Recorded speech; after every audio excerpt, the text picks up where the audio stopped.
Welcome to Worthy Ones, the video series where I take all the newest issue ones for the current comic book week that I read and deem them worthy or not worthy. I'm Mike Spider Slayer. Welcome back to Comic Book Corner 2.0. If you love daily comic book content and you possibly like me helping you make decisions on what comic books to buy, you came to the right place. Hit that subscribe button.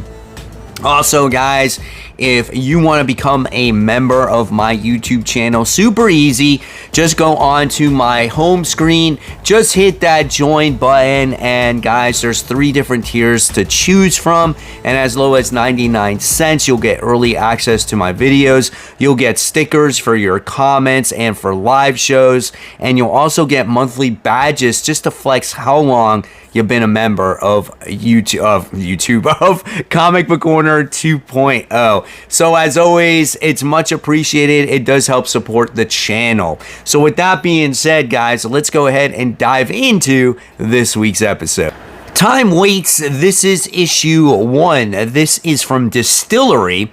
This is a 48-page comic for the price of $9. This is the only second Distillery book that I bought. The other one was White Boat, and White Boat I enjoyed, and Time Waits I decided to pick up just to talk about it here on Worthy Ones, and it was a Chip Zdarsky book, so I was like, all right, why not give this one a shot? So when you open up the book, it's got decent artwork. There wasn't anything here though that like really blowed me away, and I do like the magazine format because it's kind of like in your face, and you know, these panels are right there and everything, and I wish the artwork was better to kind of really take advantage of that. Again, it's not poor, it's just something that I would expect to be a little bit better.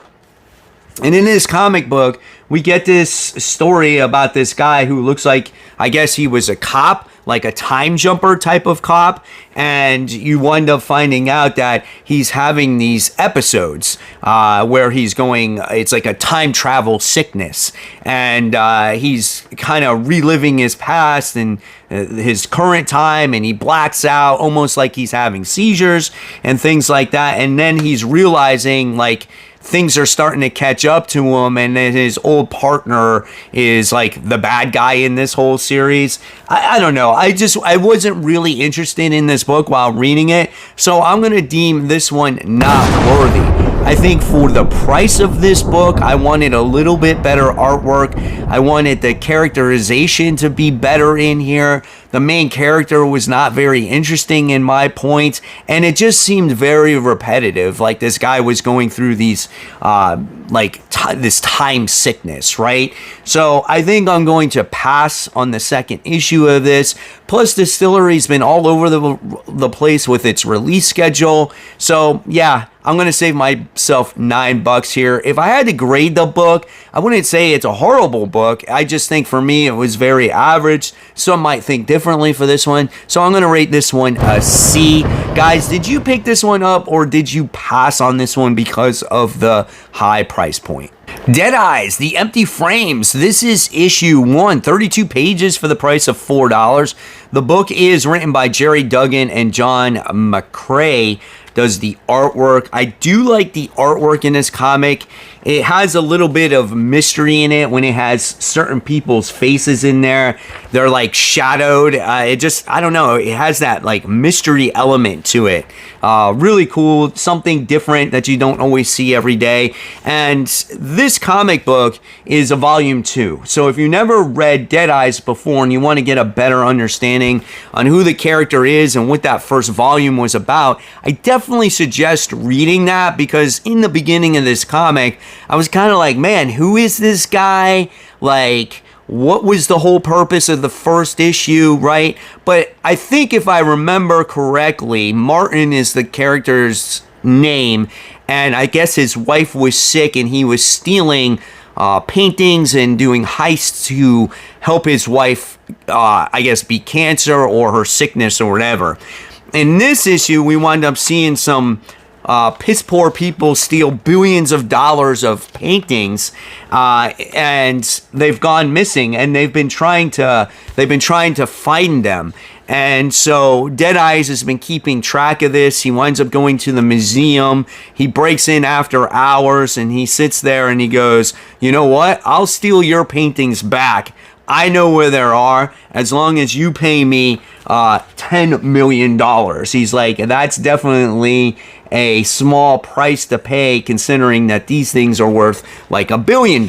And it was good. It was interesting, and I am gonna say this one was worthy. If it didn't get to the point of where it got to by the time we got to the end of it, I was gonna dump it because I'm like, man, I feel lost. Like, what's the point of this? Like, I haven't read the first volume in a long time, but the mission is at hand for Deadeyes to retrieve these paintings for $10 million. So again, it was good. Was it perfect? No. I would suggest buying the first volume to understand who the character is. And I'm along for this ride. So if you guys read it, let me know in the comments below. I'm going to give this one a B-. Definitely wasn't perfect. Took a little while to get to the next adventure of Deadeyes. And we'll see where it goes from here. Red Sonia, Death and the Devil, issue 1. Now, I picked this up because I do like the Red Sonia character, but it has been a hit or miss for me on which series I liked. And maybe I should pick up the main series instead of mini series. This one was a $5 comic. It's written by Luke Lieberman and the art is done by Alberto Lucatelli.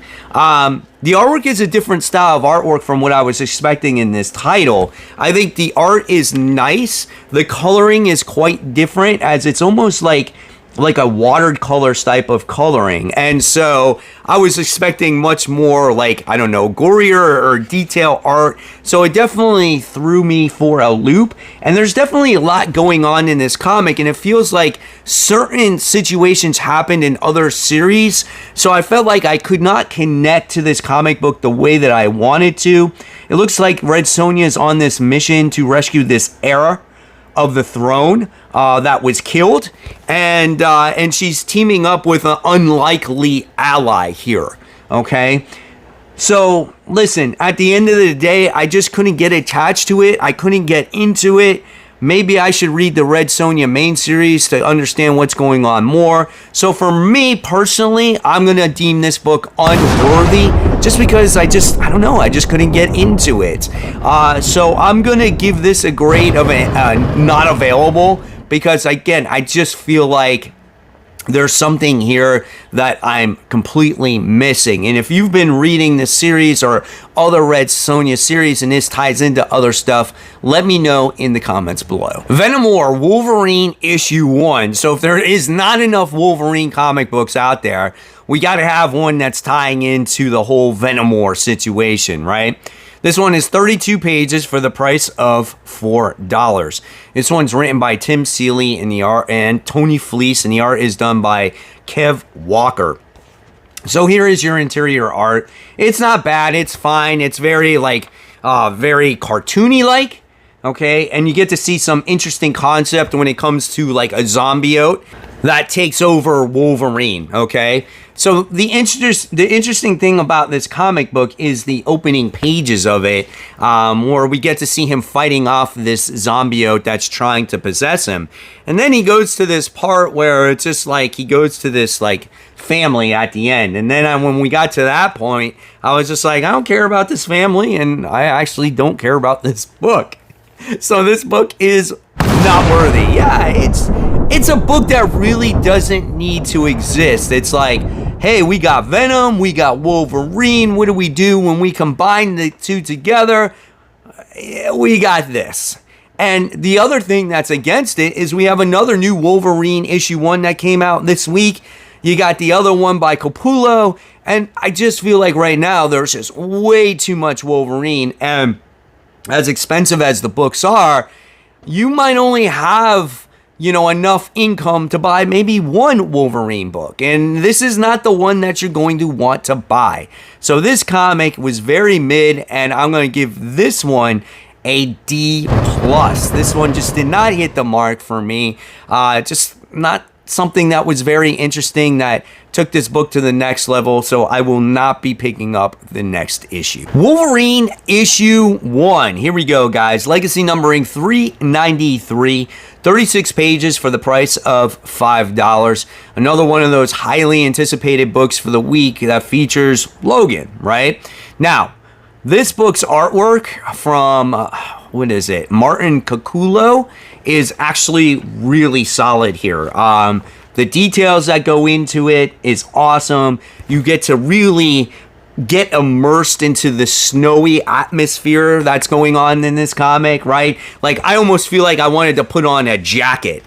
We get to see a very raw Wolverine, right? You know, he's with the wolves, and he comes across Nightcrawler in this book, which has some very emotional impact on the reader, I feel, as well. And really what this comic book is about this villain by the name of Cyber, I think his name is, and he's after Wolverine. He wants revenge on him, right? And this book is very brutal. He goes after these people that are hunting him, right? And next thing we wind up finding out is Nightcrawler and Wolverine come together. They have a talk with each other, and Wolverine, or Logan, is suffering from, you know, the whole situation of what happened with Krakoa. Kind of like Kitty Pryde. You know, they're all dealing with things in their own way, and he kind of wants to be alone, and he wants to kind of be by himself.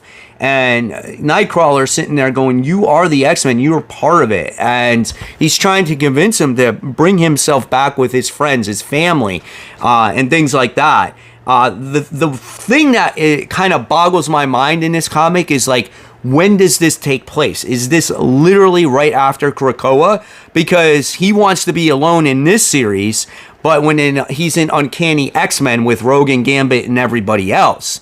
So how long is this series going to go on for until it, like, catches up to the Uncanny series, okay? So we get to see great action in this comic between these two fighting, right, which was awesome to see. And then by the time we wind up getting to the end of this comic book, Wolverine has a beatdown on this villain, and it's great to see. So when you read it, you're going to be like, damn.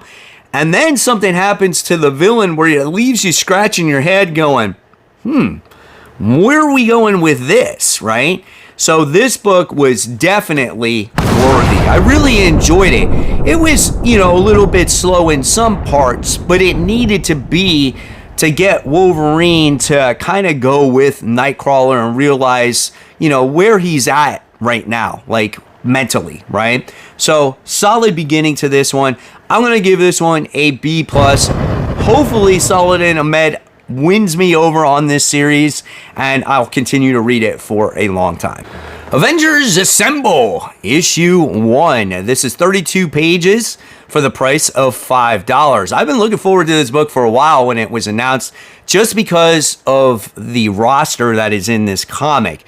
This one is written by Steve Orlando, and the art is done by Corey Smith. I thought from the opening page, this artwork was really well done.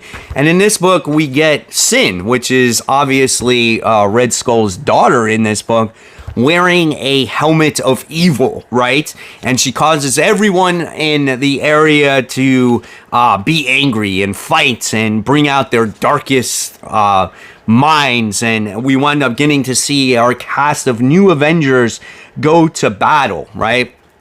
Now, we only get to see a small portion of the Avengers go into this battle because the other members of this Avengers team was arriving. So you get a nice mix of action and humor in this comic. So when you get to see the fight between, you know, Captain America and the others versus Sin, you get to see the arrival of the other characters. And honestly, I liked the comic better when we were getting to see She-Hulk arrive, and was it Julie Powers and Hawkeye and all these other characters. And while they're out doing their mission, they're out chilling, relaxing. Hercules is playing like freaking poker with these guys. I mean, it's absolutely awesome.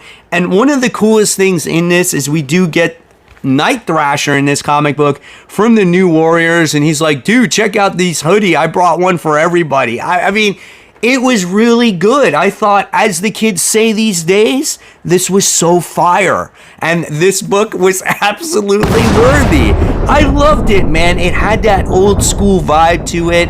And I'm definitely going to check out issue 2. Unfortunately, this is a mini series. It won't be lasting for long. But if it sells well, you never know. Could come back with a volume 2 or continue. Would have loved to see the fight and the battle against Sin be just as good as the comedic factor between the other group that was at the mansion.